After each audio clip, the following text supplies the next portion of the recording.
are feeling it this morning. Oh, yeah. This will get you started on a Monday morning. A beautiful look in downtown Orlando. You know, Liz has been keeping a close eye on the weather, but she's also been keeping a close eye on the royal baby. Yeah, I was just finding that out, that she's a huge fan of this. So excited, and I do believe that date was thrown out there to throw us all off. Oh, yeah? Sneak her in the back. And Do you think it's going to be a boy or a girl? I'm going with girl. Yeah, I think so, too. Yeah. You know, there's, what is that wives' tale, that if you have a boy, it's like a basketball, and if it's a girl, you gain weight all over. And I kind of feel like she's sporting a girl, maybe. I'll just go with boy, just to be different. Maybe. Yeah, I'll go on the other there. side. Why not? And I'm going to say July 17th. Do you have a guess? No, I'm really not into it, but I'll go with your guess. Liz has been charting this. She knows. I don't know. That gives her 2 days. Come on, Kate. All right, let's get to weather now. Unfortunately, going to be another warm day out there, but we're going to settle into a pattern that will probably look very familiar for you. Early day sunshine, then stormy afternoons. But here's the main difference. Today, those coastal regions could see a little bit more isolated rain as well, especially as we go through 10, 11 o'clock. Your temperature is currently not so bad. Notice in Palm Coast, we've actually dropped down to the 60s there. 69 degrees, 73 in Orlando, 70 in Titusville. So not all that bad if you're headed out for a morning walk this morning. Later today, though, will also be a couple degrees cooler than average. Average is about 92. Will be 90 for Ocala and Leesburg, about the same for Orlando and Kissimmee. And across the coast here, upper 80s instead of low 90s, so that should feel pretty good. And then later tonight, 76 for Brevard County, a little bit cooler at Volusia. We'll go with 73 here for the majority of the interior. And then as we go a little bit further up to the north, we'll talk lower 70s for Marion and Alachua County, even Lake County looking pretty good. Guardian radar not showing too much rain here over the interior. You're going to notice a lot of that out in the Gulf and some in the Atlantic. This is what we're actually going to watch. The reason are winds today from the east, northeast. So any moisture we start to see out to the east will slowly start to blow off towards the west. And like I said, the greatest threat for the coastal region is going to be this morning, and then most of those showers will pass on off towards the west, blanketing the interior by the afternoon. Here's the high pressure. Remember, we have clockwise winds around high pressure, and that's the reason for these east-northeasterly winds. Later today, we'll also have a trough here forming just west of the Bahamas. As that begins to look our way, we'll start to see those easterly winds pick up the moisture. So your forecast model shows perfectly what we think will happen here. Notice 10, 11 o'clock, few showers, Brevard County, Volusia County, push on off to the west, get a little bit more active towards dinner time, and then less as we go towards the evening hours, 10, 11 o'clock. Very little shower activity. A few here could be possible as we go through the overnight hours at the coast, but the rest of us should stay pretty dry. 40% chance of rain today and tomorrow. Very similar pattern as we go through your Tuesday. 92 degrees on Wednesday. Showers and storms will continue through the weekend, but you'll notice by Saturday and Sunday we start to see the chances go down. We'll have more southerly winds, and that will certainly change our pattern. Back to you.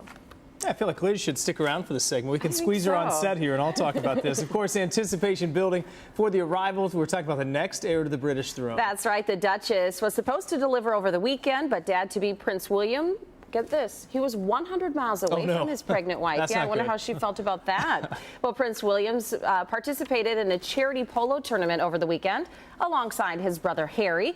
Meanwhile, British citizens are excited for the new addition. Many wager the baby will be a girl, even though the royal couple said they don't know the sex of their baby. The Daily Mail reports that William plans to be a hands-on kind of dad and is determined to be there when his first child is born, no matter what. Scott McKenzie of the Morning Mix 105.1 FM is with us on Skype this morning. Scott, do you care about this at all? Yeah, we've been talking about it, and I had a bet, and I'm already out of the bet. I already said that it was going to be born on July 11th, and it was going to be a boy, and it was going to be 6'8". Well, I'm out of the date part. I'm still in for the other two. Maybe you get the weight right. Yeah, but the longer it takes, the less chance my weight is right. But I think two of the three of us are out of it now. So, but from the rumors I heard that it's going to be fairly much later than what everybody had originally predicted. Are you a watcher, Scott? Is this something that you're keeping track of? We're keeping track of it just for competition purposes only. I mean, we care about the baby, we want it to be healthy and everybody happy, but at the same time, we're pretty competitive in our morning show. So anything we can bet on and differ on, we do. That's totally a guy thing, right? Yeah. Sports, babies, you'll find anything to bet on if you can. Anything, yeah. So I don't even know, when was the original due date? Well, it was never officially announced, and that's why everybody was kind of guessing. Oh, that's even more fun to bet on that then. Yeah, it made it more vague, but at the same time, now they're saying the rumor is that it's later than everybody assumed. So the fact that he was away and it makes it seem like maybe it's much later than what we were assuming if he was going to be 100 miles away. Well, you should ask me, Scott. It's going to be tomorrow. I've got charts and everything else in my sources. It's going to be tomorrow. All right, well, we got to run, but great to talk to you this morning. You too. Talk to you later. All right, Scott, thank you. 4:49 is now the time. Coming up, gas prices, well, they're back on the rise. Yeah, this is not good. When they continue to trickle up, which is certainly not a good thing. What you can expect to pay at the pump for the next few weeks. It looks like it might even get even worse. Plus. Yeah, it could. Weeks after an acrobat death, remember that? Cirque du Soleil is putting its show Ka back on. What officials say they are doing differently this time. 4:50 is now the time. You're watching Good Day Orlando.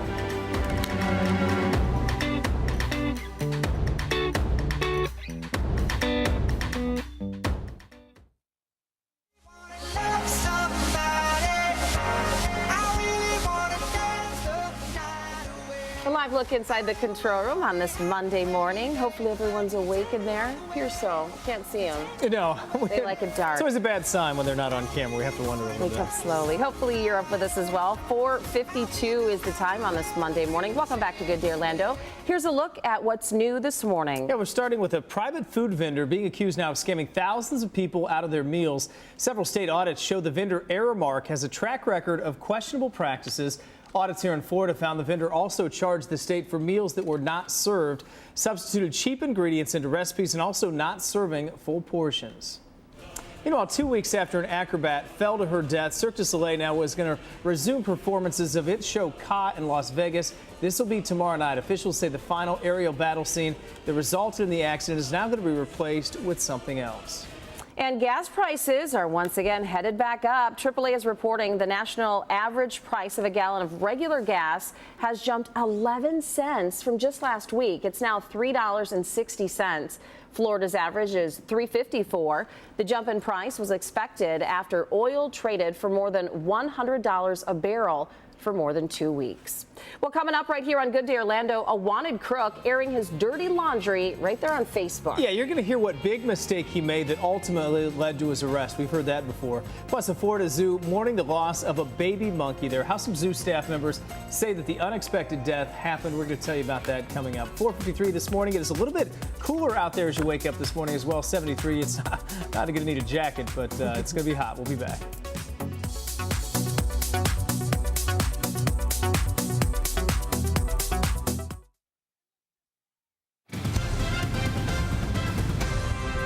Welcome back to Good Day Orlando. We're taking a live look right now in Guardian radar. We're still not seeing too many showers forming over the interior. We will see a few showers developing late in the morning for the coastal regions and then across the interior over the afternoon. We'll break that down for you hour by hour and have your 7-day coming up in just a few minutes.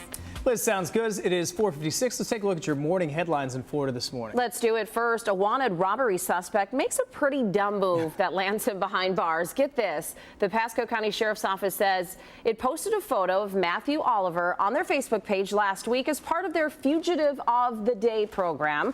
Well, deputies say not long after they posted the pic, Oliver actually posted comments under his own photo, and that led to his arrest. Probably not a very good idea. No.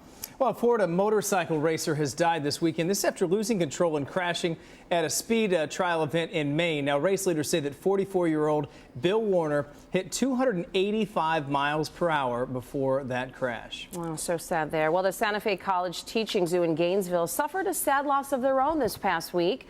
Zookeepers say they found a young female gibbon unresponsive in her enclosure on Wednesday. They say that monkey got entangled in a rope swing inside her cage. Zoo staff members rushed her to UF's veterinary school, but they could not revive her. 4:57 is now your time. Protesters all across the country voicing their dissatisfaction over the George Zimmerman verdict. Yeah, now one organization is pushing for new charges against him. Plus, redistricting in Seminole County was supposed to ease overcrowding. Why some school leaders now say it is worse than before.